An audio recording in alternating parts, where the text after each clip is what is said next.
നമ്മളിൽ ഭൂരിഭാഗം ആൾക്കാരെ ചിന്തിച്ചിരിക്കുന്ന ഒരു കാര്യം തന്നെയായിരിക്കും എന്തുകൊണ്ടാണ് MCU യൂണിവേഴ്സില് ഗോസ്റ്റ് റൈഡർ ഇല്ലാത്തത്. ഷീഹൾക്ക് എന്ന് പറയുന്ന ആ ഒരു സീരീസിലൂടെ ഗോസ്റ്റ് റൈഡറിന്റെ കുറെ ഈസ്റ്റർ എഗ്സ് കാണിച്ചെങ്കിലും അതിനെ കുറിച്ചൊന്നും വലിയ അപ്ഡേറ്റ്സ് ഒന്നും പിന്നെ വന്നിട്ടില്ല. ജോണി ബ്ലേഡ്സ് എന്ന് പറയുന്ന ക്യാരക്ടർ തന്നെയാണ് നമ്മുടെ MCUയിലേക്കും നമ്മുടെ ഈ ഗോസ്റ്റ് റൈഡർ ആയിട്ട് വരാന്ന് റൂമറുകളൊക്കെ ഉണ്ടായിരുന്നു.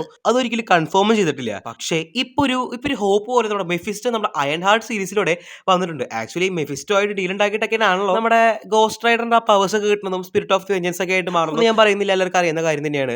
അപ്പോൾ ഇനിയിപ്പോ വരുന്ന റൂമർ എന്ന് പറയുന്നത് പുതിയൊരു ഗോസ്റ്റ് റൈഡറിനെ MCUയിലേക്ക് പുതിയതായിട്ട് ഇൻട്രൊഡ്യൂസ് ചെയ്യാൻ പോവാണ്. പുതിയ കഥ, പുതിയ ഡയറക്ടേഴ്സ്, പുതിയ ആക്ടേഴ്സ്, അതായിരിക്കും ഇപ്പോൾ നമ്മുടെ ഗോസ്റ്റ് റൈഡറിന്റെ MCUയിലേക്ക് അപ്ഡേറ്റ്സ് എന്ന് പറയുന്നത്. ജോൺ വിക്ക് ആയിട്ട് ആക്ട് ചെയ്ത ആ ഒരു ആക്ടർ ആയിരിക്കും മിക്കവാറും ഗോസ്റ്റ് റൈഡർ ആയിട്ട് വരുന്നതാണ് ഇപ്പോഴത്തെ അപ്ഡേറ്റ്സ് പറയുന്നത്. മാത്രമല്ല സാം റെയ്മിയെ കൊണ്ട് ഈ ഒരു സിനിമ ഡയറക്ട് ചെയ്യാനുള്ള പ്ലാൻ ഉണ്ട്. എന്തൊക്കെ തന്നെയാണ് നമുക്ക് വെയിറ്റ് ചെയ്ത് തന്നെ കാത്തിരിക്കാം. സോ അതുപോലത്തെ ഇൻട്രസ്റ്റിംഗ് ഫാൻസിനായിട്ട് ചാനൽ സബ്സ്ക്രൈബ് ചെയ്തിട്ടില്ലെങ്കിൽ സബ്സ്ക്രൈബ് ചെയ്യാനും വീഡിയോ ഒന്ന് ലൈക്ക് ചെയ്യാൻ ശ്രദ്ധിച്ചേക്കാം.